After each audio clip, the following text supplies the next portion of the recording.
Website ডিজাইনে সবথেকে চমকপ্রদ এবং সুন্দর টপিকস হচ্ছে ইমেজ ইনসার্ট করা। একটি ওয়েবসাইটে আপনি যত সুন্দর ইমেজ ইনসার্ট করবেন ওই ওয়েবসাইটটি দেখতে তত সুন্দর হবে। এই জন্য আমাদের ডিজাইন করার ক্ষেত্রে খেয়াল রাখতে হবে যে ইমেজটা আমরা ইনসার্ট করছি সেই ইমেজটা যেন সুন্দর হয় এবং যেভাবে যে স্থানে আমরা ইমেজটি সেট করব সেটিও যেন যথোপযুক্ত হয়। তো চলুন আমরা কিভাবে একটি ইমেজ ইনসার্ট করতে হয় সেটি দেখে আসি। ইমেজ ইনসার্ট করার জন্য HTML এর যে ট্যাগ ব্যবহৃত হয় সেটি হচ্ছে IMG ট্যাগ, আর এটি একটি সিঙ্গেল ট্যাগ, আর সিঙ্গেল ট্যাগের যখন ট্যাগ নেম শেষ হয়ে যায় তারপরে একটা স্পেস দিয়ে অ্যাট্রিবিউট দিতে হয়। তো ইমেজ ট্যাগের দুইটা অ্যাট্রিবিউট সাধারণত ইউজ করা হয়, একটি হচ্ছে সোর্স অ্যাট্রিবিউট SRC এবং আরেকটি হচ্ছে অল্টার অ্যাট্রিবিউট ALT। এই দুইটা অ্যাট্রিবিউট সাধারণত ইউজ করা হয়। তো আমরা এই সোর্স অ্যাট্রিবিউটের ভেতরে ইমেজের সোর্সটা বলে দিব, আর অল্টার অ্যাট্রিবিউটের ভেতরে আমরা একটা টেক্সট দিয়ে দিব, যে টেক্সটটি এই ইমেজটি যখন লোড হবে না, অর্থাৎ যে কোনো একটা সমস্যা যদি দেখা দেয় এই টেক্সটটা তখন শো করে। তো আমরা প্রথমে ইমেজের সোর্সটা এখানে বলে দিই, যেমন image.jpg। এটা আমরা এখানে ডিরেক্টলি লিখে দিচ্ছি। এই প্রথমটুকু হচ্ছে ইমেজের নেম, পরেরটুকু হচ্ছে ইমেজের এক্সটেনশন।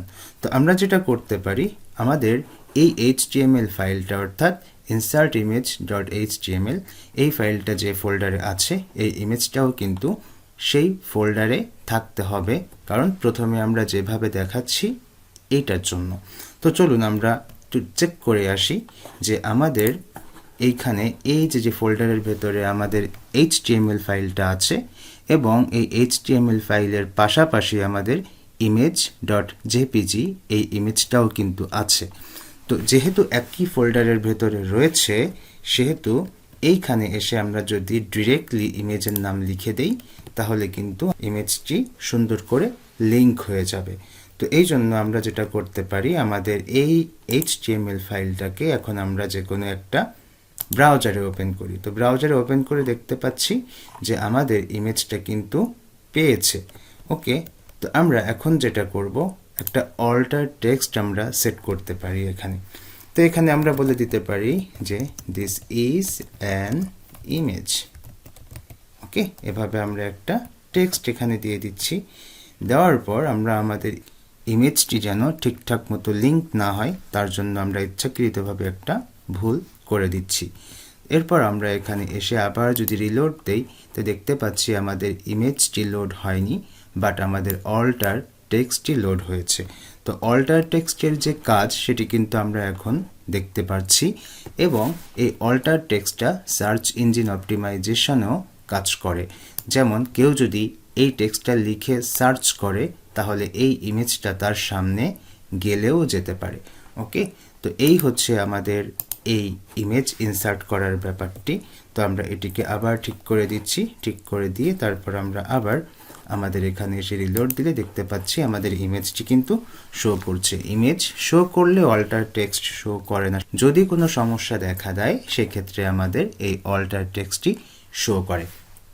তো আমরা কি করলাম, আমরা একটা IMG ট্যাগ নিয়েছি, তার ভেতরে আমরা সোর্স অ্যাট্রিবিউটের মাধ্যমে ইমেজের সোর্সটা বলে দিচ্ছি এবং অল্টার অ্যাট্রিবিউটের মধ্যে একটা টেক্সট আমরা এখানে সেট করছি। তো অনেক সময় দেখা যায় আমাদের ইমেজটি এখানে অনেক বড় একটা ইমেজ ইনসার্ট করা হয়ে যেতে পারে, আবার অনেক ছোট একটা ইমেজ ইনসার্ট করা হয়ে যেতে পারে।